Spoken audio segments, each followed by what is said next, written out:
Hey guys, welcome to Cricket Chat with Venkatesh. Match number 65లో KKR one against Mumbai Indians. దాంతో ఏంటంటే వాళ్ళు రేస్లో ఉన్నట్టే అయింది. వాట్ ఎవర్ స్లిమ్ ఛాన్స్ వాళ్ళకు ఉందో బట్ ఆ ఛాన్స్ ఇంకా ఎలైవ్గా ఉంది. ఎందుకంటే వాళ్ళు లాస్ట్ మ్యాచ్ కూడా గెలవాలి, గెలిచి మిగతా రిజల్ట్స్ కోసం వాళ్ళు వెయిట్ చేయాలి. అది పరిస్థితి.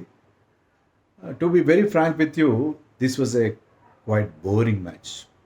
ఎస్, ఎందుకంటే రెండు టీమ్స్ కూడా రేస్లో పెద్దగా లేవు, ప్లే ఆఫ్స్ రేసులు లేవు. మ్యాచ్ కూడా డల్గా సాగింది. అంటే అది బౌలర్స్కి హెల్ప్ ఉందని కాదు, మ్యాచ్లో ఏ పాయింట్లో కూడా మనకి ఆ కాంపిటేటివ్ ఇంట్రెస్ట్ ఏం కనబడలేదు నాకైతే. అందుకని నాకైతే చాలా బోర్ అనిపించింది మ్యాచ్. బట్ అందులో వర్షం వల్ల మధ్యలో గ్యాప్ వచ్చింది, చాలా లేట్గా మ్యాచ్ జరిగింది, no overs for last. But I didn't enjoy this match, to be very frank with you. KKR toss గెలిచి ముందుగా ముంబైకి బ్యాటింగ్ ఇచ్చారు. టూ పేస్డ్ వికెట్ అది. బ్యాటింగ్ చాలా కష్టంగా ఉంది అక్కడ. కొన్ని బాల్స్ కొద్దిగా పై క్లాస్నే, కొన్ని డౌన్ అవుతున్నాయి. స్లోనెస్ ఆఫ్ ది పిచ్, దానివల్ల చాలా కష్టం. స్ట్రోక్ ప్లే చాలా కష్టం. గ్రాండ్ రికల్టన్ తొందరగా నాటు పెద్ద షాట్ కొట్టిపోయి కొట్టాడు.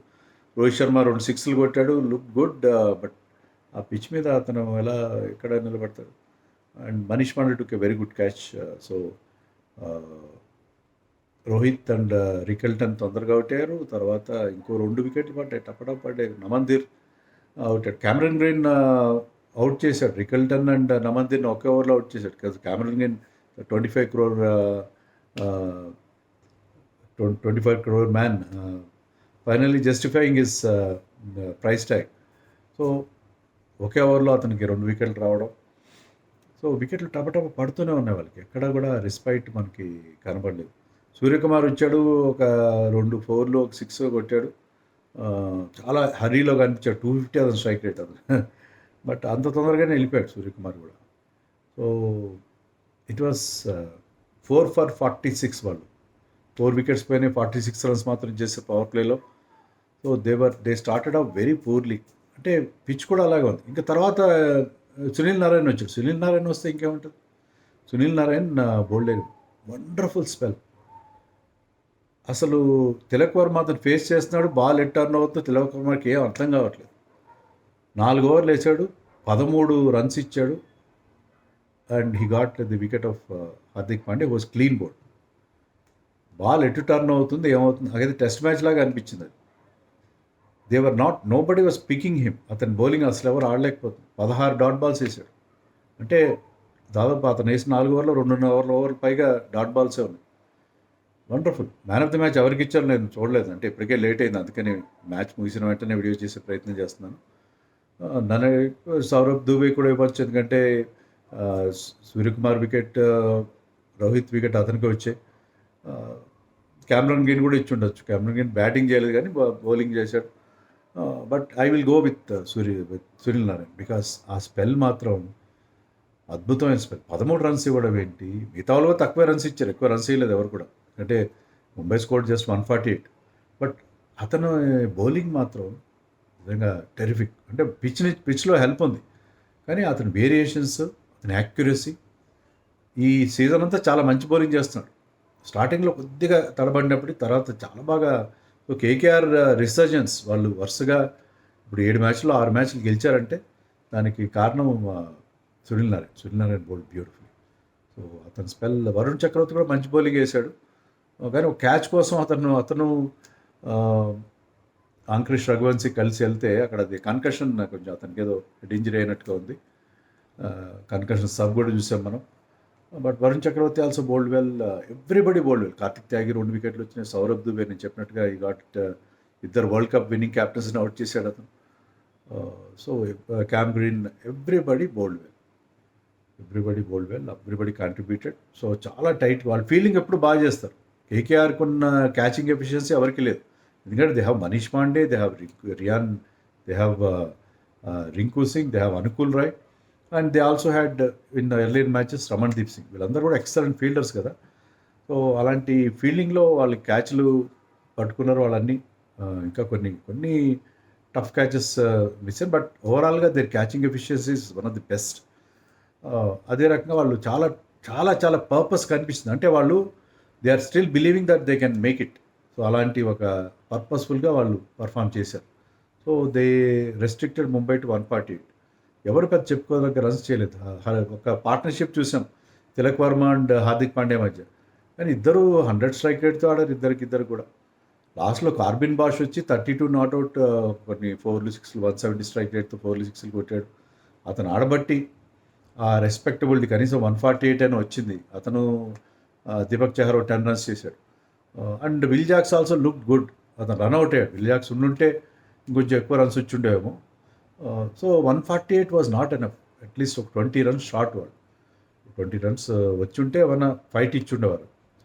వాళ్ళు కూడా 2 వికెట్లు పోగొట్టుకున్నారు. Finn Allen fair weather batsmanship అంటారే అది. ఫ్లాట్ వికెట్స్ మీద ఆడగలడు కానీ ఇలాంటి పిచ్ మీద 2 4లు కొట్టాడు. తర్వాత ఈ చాప్డ్ 1 ఆన్ 2 స్టంప్స్ బౌల్డ్ అయిపోయాడు. సో ఫస్ట్ ఓవర్లోనే అతను అవుట్ అయిపోయాడు. Rahane look good. రహానే కొన్ని 4లు కొట్టాడు బుమ్రా బౌలింగ్లో. బుమ్రా ఫస్ట్ ఓవర్ చాలా టైట్గా వేసాడు. అతను కూడా he was getting some movement. But second ఓవర్లో కొన్ని రన్స్ వెళ్ళినాయి బుమ్రాకి. But they also lost 2 wickets in the power play. Manish పాండేకి ప్రమోషన్ దొరికింది. ఎందుకంటే అంకుష్ రఘువంశీ ఇంజరీ ఉంది కాబట్టి మనీష్ పాండేకి ప్రమోషన్ వచ్చింది. మనీష్ పాండే ఫస్ట్ సెంచరీ చేసిన ఇండియన్ బ్యాట్స్మెన్ ఐపీఎల్లో ఎప్పటి నుంచి ఫస్ట్ సీజన్ నుంచి ఆడుతున్నాడు. విరాట్ కోహ్లీ, రోహిత్తో పాటు నేను కూడా జడేజా లాంటి వాళ్ళతో పాటు ఫస్ట్ నుంచి 90 సీజన్స్ ఆడుతున్న ప్లేయర్. కానీ ఇటీవల కాలంలో ఎక్కువగా బెంచ్గా పరిమితం అవుతున్నాడు. సో అతనికి 2-3 మ్యాచ్లు ఆడినా ఇది ఫస్ట్ టైం ఏమో బ్యాటింగ్ చేయడం నాకు if I'm not wrong. But అవకాశాన్ని అతను చక్కగా ఉపయోగించుకున్నాడు, నిలబడ్డాడు. అతనికి కొన్ని ఎక్స్పీరియన్స్, రిచ్ ఎక్స్పీరియన్స్. స్టార్టింగ్ స్లోగా స్టార్ట్ అయిన తర్వాత hit some boundaries. Is a big hitter, మంచి స్ట్రోక్ ప్లేయర్. బిగ్ హిట్టర్ కాదు, మంచి స్ట్రోక్ ప్లేయర్ అతను. సో అతనికి రోమన్ పౌల్ మధ్య ఒక పార్ట్నర్షిప్. ఎందుకంటే క్యామరన్ గ్రీన్ వచ్చినట్టే వచ్చి అవుట్ అయిపోయి వెళ్ళిపోయాడు. So there was a partnership between him and Rovman Powell. Rovman Powell కూడా 40 చేశారు. వాళ్ళిద్దరు పార్ట్నర్షిప్తో ఏంటంటే వాళ్ళు ఒడ్డుకి చేరినట్టు అయ్యారు. ఎందుకంటే వికెట్ పడతా ఉన్నాయి, ఎవరు నిలబడిన పరిస్థితి. వాళ్ళు కూడా దేవర్ లూజింగ్ వికెట్స్ రెగ్యులర్ ఉంటుంది. రింకు సింగ్ ఫినిష్ చేశాడు. రింకు సింగ్ కన్కషన్ సబ్గా తేజస్వి సింగ్ని రప్పించారు కానీ అతను కూడా 11 రన్స్ చేసి అవుట్ అయిపోయాడు. కార్బిన్ బాష్ ఒక మంచి క్యాచ్ కూడా పెట్టాడు. పాయింట్లో ఒక అద్భుతమైన క్యాచ్ కూడా పెట్టాడు బ్యాక్వర్డ్ పాయింట్లో. బ్యాక్వర్డ్ పాయింట్ ఆఫ్ షార్ట్ థర్డ్లో beautiful catch. That was backward point. That was beautiful catch by him. Stretch అయ్యి ఒక చేత్తో పట్టాడు ball. So Corbin Bosch had wonderful match. I picked up 3 wickets. So అతను తప్ప మిగతా ముంబై బౌలింగ్లో there was no purpose. Ghazanfar bowled well, looked good, runs తక్కువ ఇచ్చాడు కానీ వికెట్ టేకింగ్ లాగా అనిపించలేదు. బుమ్రాకి అల్టిమేట్గా లాస్ట్లో ఒక వికెట్ వచ్చింది. ఈ క్లీన్ బౌల్డ్ అవన్నీ I don't remember some I think ఈ క్లీన్ బౌల్డ్ మనీష్ పాండేని బౌల్డ్ చేశాడు. Ball moved in. సో ఎంత రిలీఫ్ కనిపించిందంటే Bumrah almost celebrated as if I got a very weak thing. అది పెద్దగా కాన్సిక్వెన్షియల్ కాకపోయినా కూడా. కానీ మొదటి నుంచి ఏంటంటే కేకేఆర్ ఈ మ్యాచ్ ఓడిపోయేట్టుగా ఎక్కడ కనబడలేదు. ముంబై బౌలింగ్లో ఆ పస లేదు. వాళ్ళు వీళ్ళని అవుట్ చేసేటట్టుగా ఎక్కడ కూడా మనకు కనిపించలేదు. దాంతో ఏంటంటే కార్బిన్ బాష్ ఓకే ఈ పిక్డ్ అప్ వికెట్స్, బట్ ఎక్కడ వాళ్ళు చేసి చాలా స్మూత్గానే సాగింది. లాస్ట్ ఓవర్ దాకా వెళ్ళారు. లాస్ట్ ఓవర్ దాకా వెళ్ళాలంటే పౌల్ అవుట్ అయ్యాడు, తేజస్వి అవుట్ అయ్యాడు కాబట్టి. But still they manage to win this match. చివరిలో రింకు సింగ్ ఉన్నాడు కాబట్టి ఈ manage to win this match in the last over. ఇప్పుడు వాళ్ళకి ఏంటంటే వాళ్ళు లాస్ట్ మ్యాచ్ గెలవాలి. వాళ్ళకి ఇంకో మ్యాచ్ ఉంది, ఆ మ్యాచ్ గెలవాలి. తర్వాత పంజాబ్ గెలిచినా కూడా నన్ను నెట్ రన్ రేట్ బాగా పెంచుకోవాలి. ఈ మ్యాచ్లో వాళ్ళు నెట్ రన్ రేట్ ఇంప్రూవ్ కాలేదు వాళ్ళు. ఎందుకంటే యాక్చువల్గా చిన్న స్కోర్ చేసినప్పుడు నెట్ రన్ రేట్ ఇంప్రూవ్ చేసుకునే పరిస్థితి చేయాలి, కానీ అలా చేయలేదు వాళ్ళు. నెట్ రన్ రేట్ ఇంప్రూవ్ చేసుకోవాలి లాస్ట్ మ్యాచ్లో చాలా. ఎందుకంటే లాస్ట్ మ్యాచ్ ఆడతారు వాళ్ళు, నెట్ రన్ రేట్ తెలుస్తుంది ఎంత అనేది. ఢిల్లీ క్యాపిటల్స్ అనమాట లాస్ట్ మ్యాచ్. పంజాబ్ ఓడిపోవాలి, రాజస్థాన్ ఓడిపోవాలి, అప్పుడు వీళ్ళకి అవకాశం ఉంటుంది లాస్ట్ మ్యాచ్ గెలిస్తే.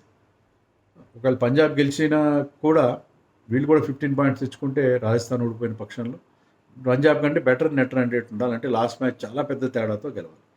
సో వాళ్ళు గెలవడంతో పాటు ఒక match remaining match they have to look for others to win. Others results కూడా బాగుండాలి. బట్ ఒకటేంటే చాలా బాగా కంబ్యాక్ అయ్యారు. 6 ఓటముల తర్వాత వరుసగా 7 మ్యాచ్లు గెలవడం. That was wonderful comeback by them. ఇప్పటికీ టీం అంతగా సెట్ అయినట్టు అనిపించట్లేదు. ఇప్పటికీ కొన్ని ప్రాబ్లమ్స్ ఉన్న వాళ్ళకి. బట్ స్టిల్ వాళ్ళ యొక్క రికవరీ మాత్రం ముఖ్యంగా thanks to that bowlers like Sunil Narine, Varun Chakravarthy, Kartik Tyagi. They have really they are fighting back. They are fighting a losing battle it seems, but still they are fighting. That is a good thing కదా.